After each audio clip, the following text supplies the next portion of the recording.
I am actually an educator. I am yes, I'm a teacher. I teach biology and human anatomy. I teach 9th grade through 12th grade, and I also teach part-time at Georgia Perimeter College as an adjunct professor, where I teach human anatomy and physiology. So, go ahead, Miss Thing. A lot of what we've been trying to do with the products that we're trying to develop is to incorporate some of the science behind why you want to take care of your hair and your scalp, and not just your hair, your scalp, but your body overall. Yeah. So this is just a little information that I compiled about the structure of your hair follicle. Most people know that the actual structure of your hair, right, that grows is not living, but of course it grows is coming from a living structure.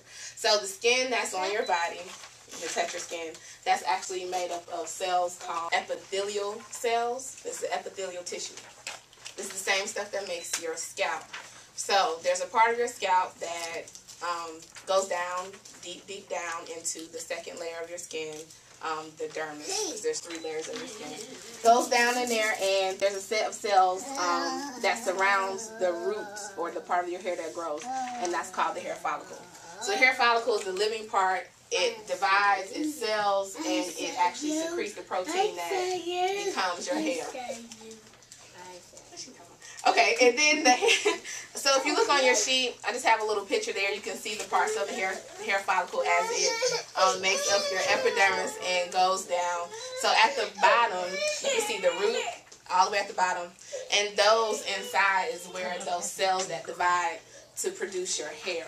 So the thing about the hair follicle is that it's very, very subject to damage. It's very sensitive.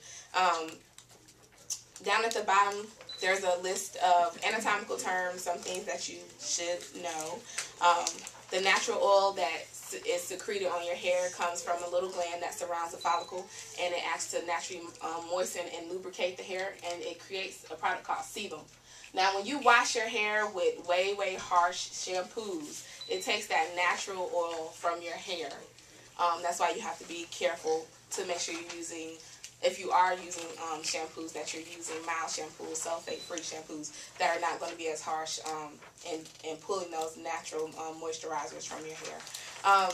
The rest of those terms are just the parts of the hair as they connect to the follicle, the epidermis, and things like that. At the bottom, there's information about the growth cycle, about how much the average person's hair should grow. There's 3 parts of the growth cycle for the hair follicle, and it lasts years for the hair that grows off from your head. Now, the hair that grows from your eyebrows, the cycle is shorter. That's why these eyebrow hairs will never grow as long as the hair that grows from your scalp. And it's just the point of those growth cycles. And those 3 cycles are the anagen, catagen, and telogen phase, and you guys can read about those. If you click on the back, some things that you might want to be aware of. 2 minerals that's common in the water that's used to wash your hair, calcium and silica. They can get caught in the follicle and actually impede or stop hair growth. So when you are using water, you want to make sure that you're using a filtered water or water that's not hard water, if at all possible. There's also a list at the bottom of things that can damage your hair. You make sure you want to wrap your hair because sun can damage the follicle. Of course, we all know that chemicals can damage the follicle and actually stop the follicle from producing hair. Again, because these are cells, I don't know if you guys remember biology from when you were in school. You learned about mitosis, right? And cell division. So all that stuff that you thought wasn't important in school, you still need to know how it incorporates and how it works in your body. I remember what that is. What, mitosis? You do or you don't? Mitosis is how cells divide. The cells that make up your body. Unless they are sperm and egg, all your cells undergo mitosis. And so you start off with 1 cell, it splits and makes 2 cells. And everything that needs to be repaired and grow in your body has to undergo mitosis for you to grow or repair those new structures.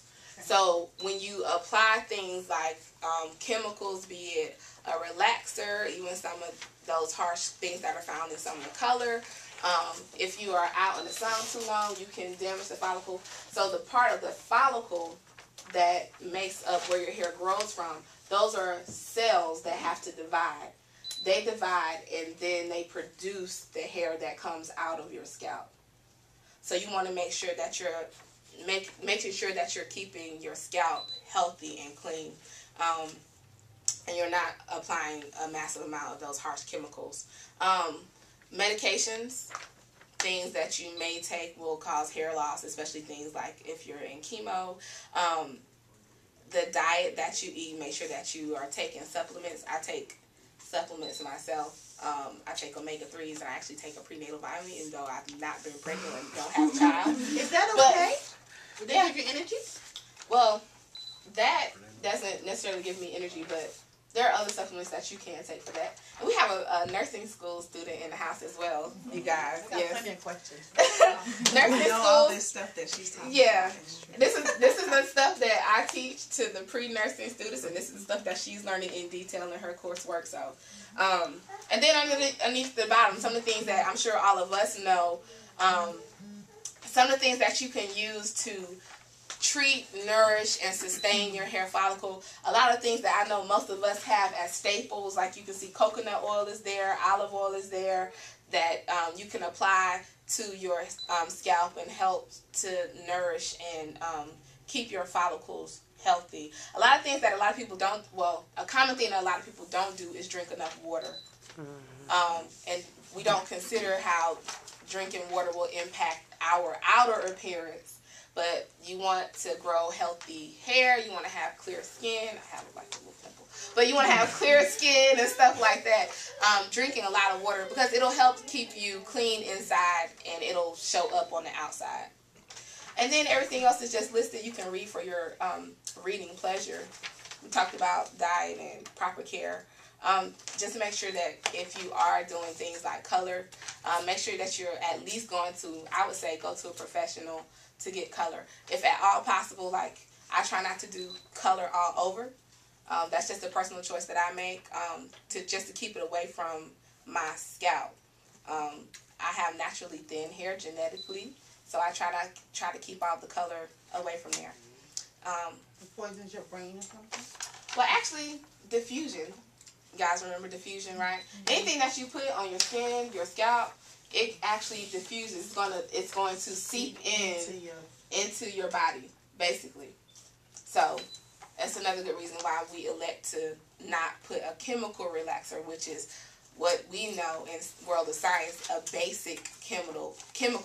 It's way, way harsh. It's the same stuff that you put down the sink to clean and break up hair clogs.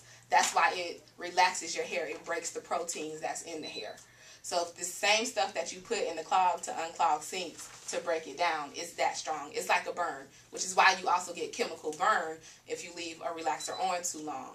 So something that's acidic can burn you, and something that's basic can burn you. And that's why a relaxer can burn your skin.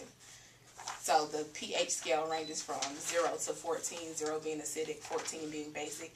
Too far on either side of the scale is going to be dangerous. I think a relaxer is it's between 12 and 14, something like that, if I'm not mistaken. Correct me if I'm wrong, but it's far on the end. And no matter, I don't care how careful you are about, oh, we're not going to apply it to the scalp, it's going to get on. You do your touch up, it's going to get on there. So just keeping that in mind. And that's all I have on the hair follicle.